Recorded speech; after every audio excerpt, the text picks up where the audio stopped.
من الشیطان الرجیم بسم اللہ الرحمن الرحیم اللہم صلی علی محمد و آل محمد و بارک وسلم تسلیما کثیرا کثیرا کثیرا۔ اس مالک الملک کے نام کے ساتھ شروع کرتا ہوں جو تمام کائنات کا مالک ہے، اور اس مالک کے حبیب کی خصوصی نگاہ سے شروع کرتا ہوں جس مالک نے اپنے حبیب کے صدقے یہ تمام کائنات پیدا کی۔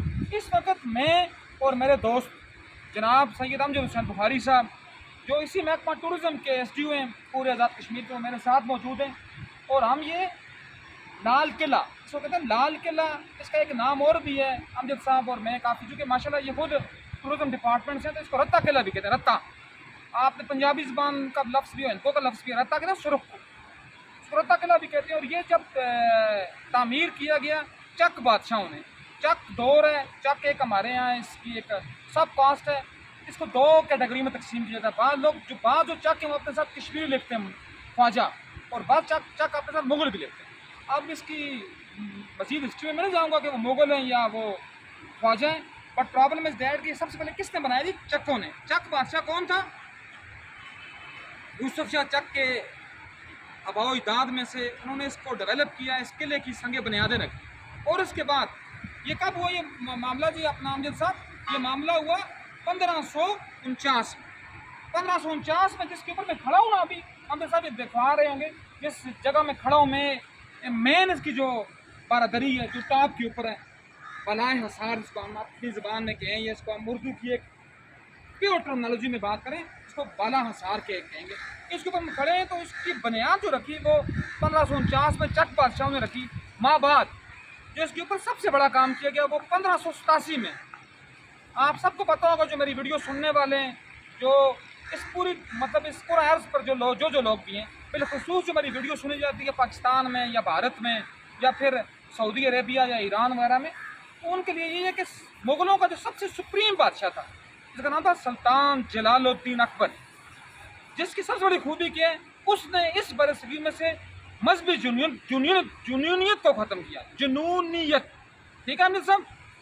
تو اس نے اس کی بنیاد کو مزید جو اس کا ہے نا اس کو مزید فروغ دیا 1587 میں، جب یہ صوبہ کشمیر جو تھا، صوبہ کشمیر میں پورا لداخ، پورا گلگت بلتستان، پورا ہزارہ، اور پھر یہ جو اپنا صوبہ کشمیر ہے، وادی کشمیر، یہ ساری جب شامل تھی تو اس کو 1587 میں اس قلعے کی دوبارہ انہوں نے تزئین و آرائش کی۔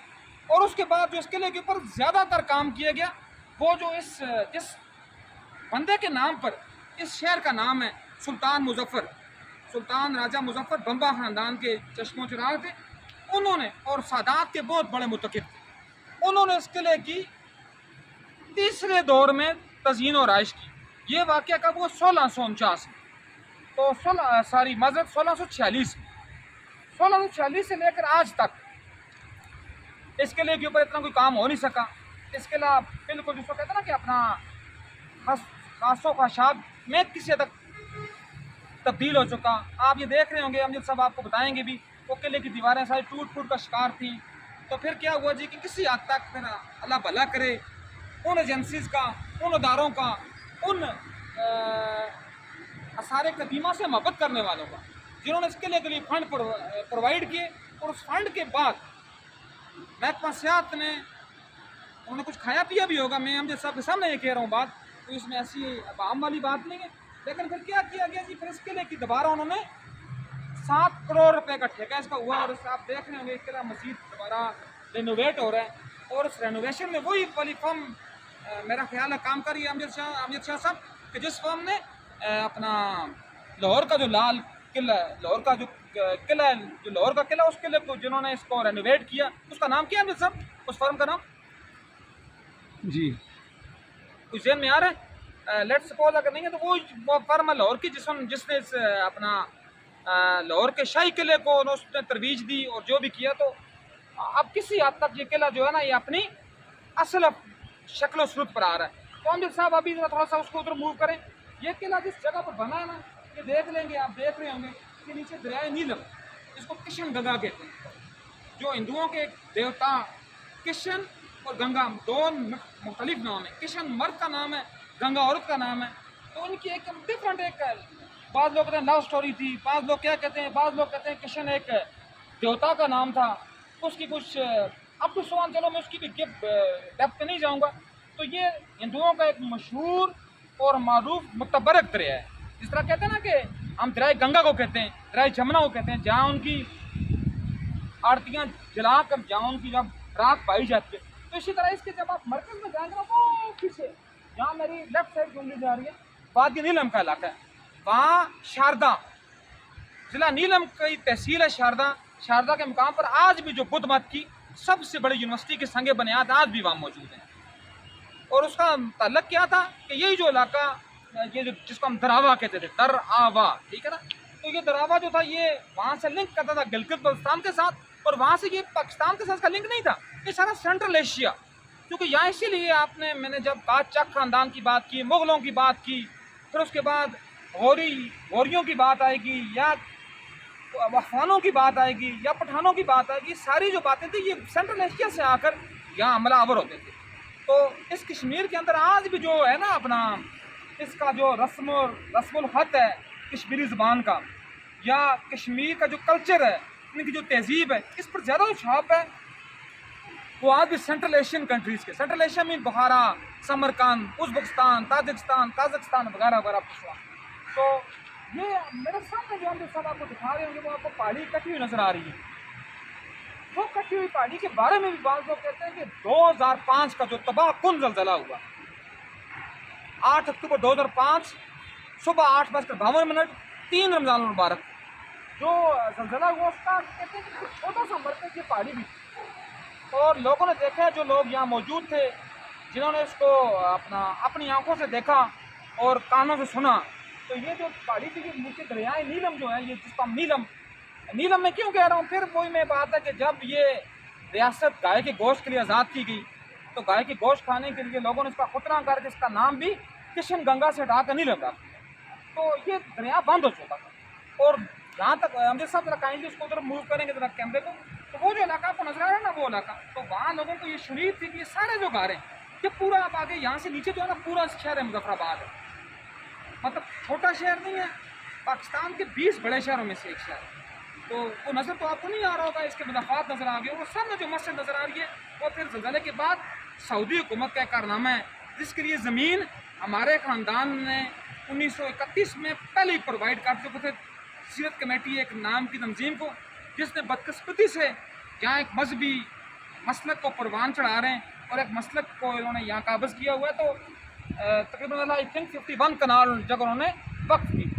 تو یہ دریا جو میں کہنا چاہتا کہ دریا وہاں سے بند ہو گیا تھا، لوگوں کو یہ خدشہ تھا کہ پورا شہر مظفر آباد اس کی تباہ کاریوں کے اندر ہو جائے گا. لیکن اللہ کا کرم ہوا، کیونکہ شہر کا جو وارث ہے اس کا نام ہے سیدنا سہیلی بادشاہ سرکار، سید ذوالفقار شاہ صاحب. بعض لوگ کہتے ہیں وہ بخاری سید تھے، بعض کہتے ہیں کاظمی تھے، جو بھی تھے علی کے بیٹے تھے. تو ہماری نسلیں ان پر قربان ہوں. اور یہاں ہی آپ آگے جائیں گے تو یہاں سید محمد علی بخاری کا مزار ہے. اس کا مطلب کیا ہے کہ شہر کے ایک کونے پر بھی ایک اللہ کا ولی بیٹھا ہوا ہے، دوسرے کونے پر دوسرا ولی بیٹھا ہوا ہے. اور وہ جو مسجد میں آپ کو بتا رہا ہوں، اس کے پیچھے امام حسن علیہ السلام کی اولاد میں سے سیدنا پیر علاء الدین رحمۃ اللہ علیہ. تو کہنے کی مطلب یہ کہ جہاں جہاں آپ دیکھیں گے نسل فاطمہ کا کوئی نہ کوئی فرد وہاں آپ کو موجود نظر آئے گا. اور ذرا اس کو ادھر موو کریں گے، وہ سامنے جو آپ کو نظر، جہاں سے وہ سورج غروب ہو رہا ہے، وہاں سامنے اس کے نیچے گڑھی بگولا کا ایریا ہے، اور گڑھی بگولا کے ساتھ ہی منسرا کی تحصیل بالا کوٹ ہے. اور پھر جب آپ اس سائڈ موو کرتے ہیں، وہاں جب پیر صاحب ادھر کریں گے موو، تو وہ جو میرا وہ سامنے جو نظر آ رہا ہے آپ کو، سامنے جو جگہ وہاں وہ پیچھے ابتا آباد کی پہاڑی ہیں. وہ جو پہاڑی آپ کو نظر آ رہی ہے سامنے، وہ اوپر ٹاپ والی پہاڑی، وہ ٹاپ والی جو پہاڑی ہے وہ اپنے نتھیا گلی، ایوبیہ، اس کے بعد اپنا ابتا آباد کے اوپر ٹاپ کے اوپر جو اپنا ذہن میرے سے نام اس کا اتر گیا ہے، تو وہاں سے ہم ابتا آباد کو بھی وہاں سے ہم ٹچ کر سکتے ہیں. تو یہ سارا ابتا آباد کہتے ہیں. تو اس کا مطلب کیا ہے کہ یہ شہر جو سارا ہے یہ سارا ہزارہ کے درمیان میں آباد ہے. اور ساتھ کسی حد تک پنجاب کا بھی علاقہ، مری کی پہاڑیاں شروع ہوتی ہیں، لیکن وہ ابتا آباد سے ہو کر وہ علاقہ شروع ہوتا ہے. تو کہنے کی بات صرف اصل میں یہ تھی، جس سے بات لمبی بھی ہو رہی ہے. یہ قلعہ ہے، یہ آپ کو امجد صاحب نے وہاں بھی بتایا ہے، وہ سامنے یہ سارا قلعہ جو تھا، یہ قلعہ 3 اطراف سے. ایک قلعہ آپ نے سنا ہوگا جو جس کو ہم انگلش میں فورٹ کہتے ہیں. قلعہ کہاں بنتا تھا؟ جہاں تک کہ آبادی محفوظ ہو جائے. تو اس کی کیسے محفوظ تھی؟ اس قلعے کے 3 اطراف ہم جیسے اگر آگے ہوتے ہیں ذرا ایک بال کر کے نہ ہو کہ نیچے گر جائے. تو کیونکہ ہم دیوار کے اوپر چڑھ رہے ہیں تو یہ نہ ہو کہ کوئی بندہ نیچے گر جائے اور ویڈیو بناتی وہاں ہی رہ جائے. تو یہ جو قلعہ ہے نا اس کے 3 اطراف میں دریائے نیلم تھا. یہ دریائے کشن گنگا, اس سائڈ سے بھی کشن گنگا جا رہا ہے, وہاں کے بھی کشن گنگا تھا اور وہاں کے بھی کشن گنگا تھا. تو صرف ایک طرف سے یہ جو تھا یہ مظفر آباد کا ایریا تھا جس کو فوجیں اپنی مدد آپ کے تحت اس کو وہ کیپچر کرتی تھیں اور کسی حد تک دفاع کرنے کی کوشش کی جاتی تھی. تو یہ تھوڑی بہت قلعے کے بارے میں ہسٹری تھی.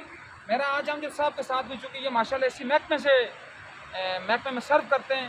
یہ تمام جتنی بھی عمارتیں بنی ہوئی ہیں آزاد کشمیر پورے میں, اس میں کسی حد تک جو شہر ہے وہ امجد شاہ صاحب کا بھی ہے. چونکہ امجد شاہ صاحب جو ورکس ڈپارٹمنٹ ہے اس سارے کو یہ ہیڈ کر رہے ہیں اپنے ایکسن کی معاونت بھی. تو اس انہی الفاظ کے ساتھ میں اس بات کو کمپائل بھی کرتا ہوں کہ اپنا ان یہ جو تاریخی ورثے ہیں ان کی حفاظت کی جائے. یہ نہیں ہے کہ ان ورثوں کو آپ یہ اگر کسی نے بنا دیا ان کا بیڑا گرک کر دیں. تو کوشش یہ کریں کہ ورثوں کی حفاظت کریں اور یہ جو اللہ نے قدرتی حسن دیا ہوا ہے یہ اس کی ریپیئر رینوویشن جو ہے نا گیلانی صاحب ڈاکٹر صاحب وہ ایک علیحدہ ٹیکنیکل ٹیم ہے انجینئرس کی وہ کر رہی ہے ماشاء اللہ. ہاں تو پیر صاحب نے بڑی زبردست بات کی کہ اس کو جو دیکھ رہے ہیں وہ بھی انجینئرنگ ڈپارٹمنٹ کی ایک علیحدہ سے ٹیکنیکل ٹیم بنی ہوئی ہے جو اس کو دیکھ بھی رہی ہے اور کام کی ایگزیکیوٹ کروا رہی ہے, ایگزیکیوٹ بھی کروا رہی ہے اور کام کی جو مہارت ہے اس کا بھی جائزہ لے رہی ہے. تو میرا کہنا ہے کہ یہاں سے یہ جو آپ کو نیچے برادری سے نظر آ رہی ہے نا یہ دریا کے کنارے جو آپ کو اس پر وسیم اکرم بھی جب آیا تھا جب یہاں IPL جو ہوتی ہے ساری KPL جو ہوتی ہے ایک نوسر بازوں کی جو کرکٹروں کی جو اپنا ایک ان کا ٹورنامنٹ ہوتا ہے تو اس نے کہا تھا کہ میں نے دنیا کے بڑے بڑے شہر دیکھے ہیں, میں دنیا کے مختلف ملکوں میں گیا ہوں لیکن جتنی خوبصورتی اس جگہ کی ہے اتنی خوبصورتی میں نے کہیں بھی نہیں دیکھی. تو ہمیں یہ چاہیے کہ ہم اپنے جو قومی ورثہ ہے ہمارا جو ثقافتی ورثہ اس کی حفاظت کریں. میں اس لیے نیچے ہو کر گزر رہا ہوں کہ یہ بہت زیادہ بلندی ہے. ہم جیسا نیچے ذرا لگائیں ذرا کیمرہ تو یہ کوشش دیکھیں یہ نہ ہو کہ ہم یہاں سے نیچے گر جائیں اور پھر ہماری ہڈیاں ہی آپ کو ملیں اور یہ کیمرے کی آوازیں اسی طرح موجود رہیں. تو اللہ ہم سب کا حامی و ناصر ہو اور اللہ ہمیں یہ توفیق دے کہ ہم مالک کی زمین کو ایکسپلور کر سکیں اور اس کے اوپر اپنا کچھ نہ کچھ حصہ ادا کر سکیں. وما علینا الا البلاغ المبین.